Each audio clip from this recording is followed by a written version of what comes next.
Part 12.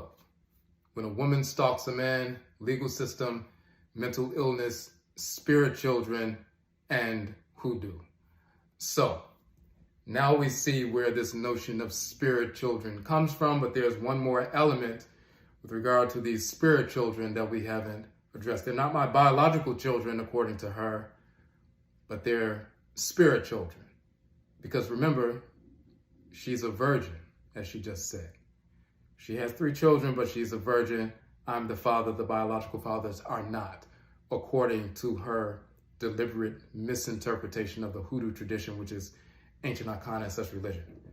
Insanity. So, in order to build upon this narrative, she can't reveal the fact that she made all of this stuff up during the unfolding of these cases, because, it places her in jeopardy. So, in the civil suit and the final amended petition you find in, September 25th and so forth, she added more to the story. She kept adding and adding and adding and adding. So she didn't just make this up. This goes all the way back to when she was born and when I was born. And she has evidence of these things. So we're going to look at this aspect of the civil suit and how it ties directly in to this notion of spirit children, and then what she asks with regard to the spirit children and what I must do. So, many of the elderly Black women posing as hospital nurses at hospitals all over the country are actually spiritual seers, hired to prophesy the Nkrabeya, divine function, destiny of every Black child admitted to or born at the facility. If it is determined that a child has an Nkrabeya, once again, words she learned and concepts from my website, if they have a divine function or destiny that undermines the aim of the white Jewish mafia to retain their power and wealth, the child is assigned to an intervention task force, which is a group of people who work to prevent the child from fulfilling their destiny. The most common tactics employed against the child to achieve this goal is trauma by physical and mental abuse and the infliction of lifelong disabilities on the child. When these tactics are consistently employed for a number of years, starting at an early age, most Black people spend their lives too consumed with anxiety, rage, addiction, and depression to fulfill their destiny. Discovering the child's destiny also includes prophesying who their divine complement is because divine complements always have complementary destinies and need each other to reach their full potential. It is petitioner's sincerely held belief, coupled with her first-hand knowledge while enslaved, human trafficked, that said seers declared petitioner, which is her, and respondent Kwesi Akhan were divine complements, and their respective Nkrabeya, divine function destiny, posed a threat to white Jewish mafias to retain their power and wealth. This prophecy specifically included that petitioner, which is her, and respondent Kwesi Akhan were destined to reclaim stolen land from the government and establish a segregated and incorporated Black town founded upon ancestral values. Petitioner further alleges that although respondent Kwesi Akhan has never publicly advised he is legally blind in his left eye, just as petitioner was legally blinded by Esther Jean Ross to derail petitioner's Nkrabeya divine function destiny. Respondent Kwesi Akhan was also intentionally blinded to detail his Nkrabeya divine function destiny. This is substantiated by the dream petitioner, which is her, had about respondent Kwesi Akhan and Esther Jean Ross forced her to email details of. The dream was about respondent Kwesi Akhan tripping and falling while doing ritual because of his blindness and refusing help from petitioner. So now she has to go all the way back to the time that we were born. She says Black women, elderly Black women, are spiritual seers. Many of them are, by the way. But they are employed by hospitals to seek out children who have a divine destiny that will subvert the plans of the white Jewish mafia. And if these elderly black women seers detect certain children that are on that level, then the children at the hospital are assigned to an intervention task force. So when she was born and when I was born, the black seers realized, number one, that we both had a divine destiny to establish, reclaim stolen land and establish an independent, sovereign black town for black people. They also saw that we were divine complements and incarnated to be together. And once we came together, we would be a powerful force and reclaim this land and so forth. So they had to disrupt that. And so they had to enslave her and enslave her children, and they had to blind me in my left eye, just like she was blinded in her eye. My eye's fine, just so you know. But all of this happened. She had to go all the way back to birth.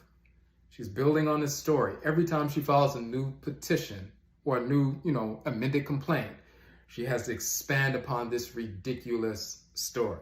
Stealing things from different movies and, shows and other stuff, novels and everything else, just to make up a story to try to get herself, number one, off the hook with regard to the civil anti-stalking order, the criminal case, and once it's all annulled, then she can get back to the business of stalking me. That's all it's about. Now, let's get a little bit further, and this pulls everything together. Petitioner, which is her, is requesting the court notice that it is unjust for the court to penalize petitioner for her spiritual gifts of clairvoyance, clairaudience, clairsentience, clairalience, clairgustance, clairtimience, and clairequilibrance.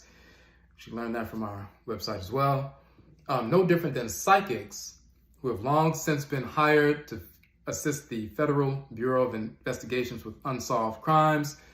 Petitioner is able to accurately report the past and declare the future via Akhan spirit possession and Unkom spirit communication. Respondent Kwesi Akhan is going to sincerely apologize and make amends with petitioner and their children, not her children, their children. In the future, because she can see the future, respondent Kwesi Akhan, she's prophesying, will not only recant his previous wrongful declarations on social media. Respondent Kwesi Akhan will humbly seek to court petitioner and eventually propose marriage to petitioner.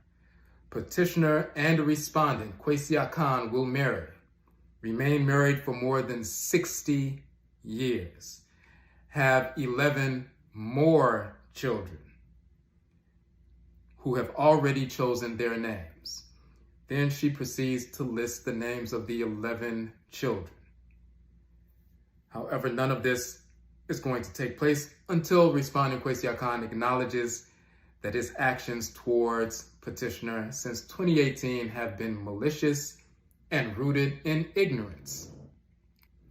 So since she can see the future, because she has the capacity for spirit possession, spirit communication, she can see that I'm going to apologize.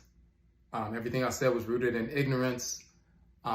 We are going to be married for 60 years and have 11 more children because she's claiming. So that pushes it up to 14. And we're going to have 11 more children. She says the children have already chosen their names. They're in the spirit realm right now. She doesn't have to worry about choosing their names because they've already chosen their names. So they're going to be born. We're going to have 11 more children, total 14. And this has all been prophesied in the past from the elderly Black women at the hospitals when we were born in different states and so forth at different times. And all of this is relevant. And all of this is part of the court record, and this was brought up in court and so forth. I included this in my summary judgment. Of course, the trial court judge, finder of fact, recognized that everything I was saying was accurate. And of course, I won that case. And of course, at the probation revocation hearing, she was found guilty in taken away to prison. But before the civil case was shut down, there was one final piece in the civil case that needs to be touched upon, that needs to be addressed. Petitioner, which is her, alleges and realleges all aforementioned allegations against Kwesi Akhan. Petitioner alleges Kwesi Akhan is guilty of defamation, negligence, and personal injury. Petitioner alleges Kwesi Akhan is the father of her 3 children, as is suing for paternity and 18 years of back child support for all 3 of petitioner's children. Petitioner's 2 surviving sons and petitioner's transitioned firstborn son. Petitioner alleges Kwesi Akhan is guilty of violating petitioner's First Amendment rights and civil rights according to the Title 7 of the Civil Rights Act of 1964. Petitioners desire relief for crimes committed by Kwesi Akhan. Petitioner is seeking Kwesi Akhan pay $200,000 in monetary and punitive damages. Petitioner is seeking Kwesi Akhan pay the total sum of $637,000 in back child support for all 3 of petitioner's children, petitioner's 2 surviving twin sons, and petitioner's transitioned son. Petitioner is seeking Kwesi Akhan make verbal and social media post apology to petitioner for his unfounded defamatory remarks. So, I owe child support for the 3 kids, $637,000. Never paid child support. I owe 18 years back child support for my spirit children, according to her. Not biological children, but spirit children. That's what I owe. That's what she asked the court to find and so forth and order me to pay. Now, it's worth mentioning, and we don't have to go through the entire section on this, but when I won the civil suit, and of course, the testimony within the criminal case was actually helped by bringing this civil suit into the fray. I said she was mentally ill, she was a stalker, and a scam artist. When I stated that she's a stalker, we showed, of course, that that clearly is not defamation. We have a court order where multiple judges said that you're a stalker, and we posted the court order on Facebook. That's not defamatory, that's just a statement of fact. When we said you're a scam artist, not only with the Quindaro piece, but we also showed that she was trying to scam individuals to pretend like she was teaching a course that was the same as the course that we were teaching, and she used the same name and a flyer that was similar and so forth and similar wording. And people thought that 6-week course was the same six-week course connected to our organization, but also the Quindaro stuff that, that's all scam artists, that's all crooked stuff. When we said that she's mentally ill, she said that's defamatory because she put forth this argument that, well, she's not mentally ill. She was ordered to undergo a psychiatric evaluation and was diagnosed with post-traumatic stress disorder. We only say that because it's not violating HIPAA laws because she put it in the lawsuit.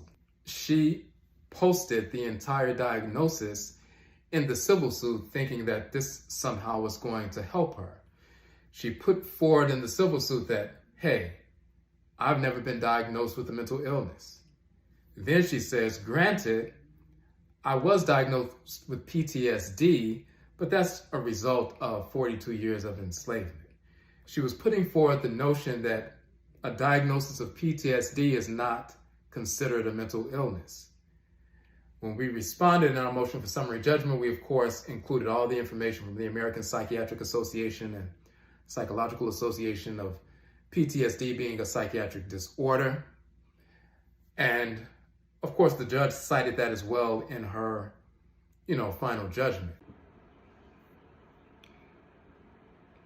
So in my motion for summary judgment, under mental illness, under that claim, I quote directly from her, the plaintiff, also petitioner.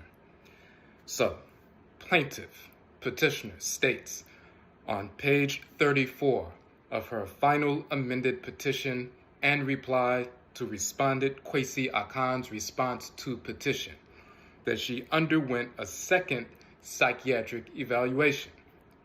This occurred in Washington, D.C. She states that she is not mentally ill. Quote, "It should be noted petitioner, which is her, recently received the below second psychiatric evaluation since Kwesi Akhan started making allegations on social media that petitioner was mentally ill. That petitioner is in fact not mentally ill," unquote. Yet on the very next page, 35, plaintiff affirms that she is mentally ill by admitting that she was diagnosed with post-traumatic stress disorder, PTSD, which is clearly a mental illness, mental psychiatric disorder.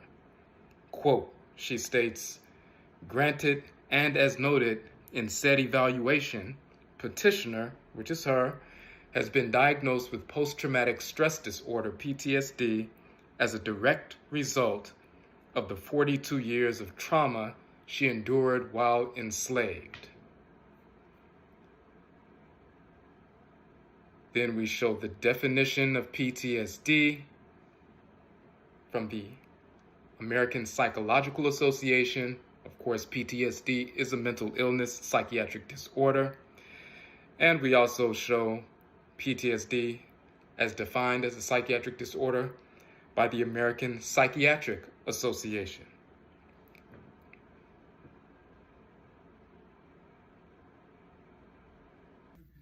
But then she responds by saying and doing what she normally does. She weaves together a conspiracy. She states in her amended filing that a staff member from the previous shelter she was in, a staff member from the current shelter that she's in, as well as the attending psychiatrist, all conspired to maliciously misdiagnose her with a mental illness so that she can be found not credible in court.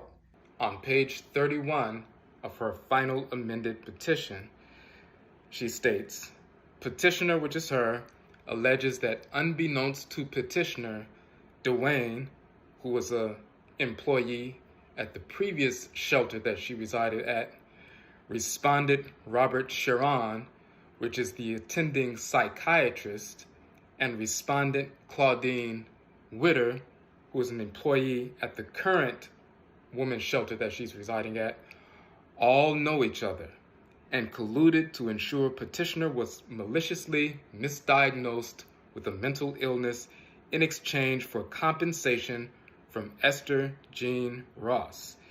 It was said malicious misdiagnosis by respondent Robert Sharon in conjunction with negligence of new endeavors by women for failing to require staff to communicate to potential clients all of its program requirements and direct to them to appropriate non-crisis mental health providers for psychiatric evaluations, and the negligence of DC Department of Behavioral Health for failing to question Dr. Robert Sharon's malicious misdiagnosis based upon his failure to reference my observed behaviors by petitioner to support a diagnosis of post-traumatic stress disorder, PTSD, in his evaluation notations that continues to ensure, 1, people, including petitioner's children, would assume respondent Kwesi Akhan's allegations that petitioner was mentally ill were true. So she weaves this interagency conspiracy to take her down so that I can win a court case. But that's just another example of someone who's a pathological liar, and she's not delusional. She knows exactly what she's doing. So, as previously mentioned, she was found guilty at the probation revocation hearing. She was incarcerated, handcuffed, and taken directly to prison from the courthouse. She spent 10 days in jail, 10 days from the 180-day sentence. Then she's back on probation. 5 weeks later, she violated the court order once again.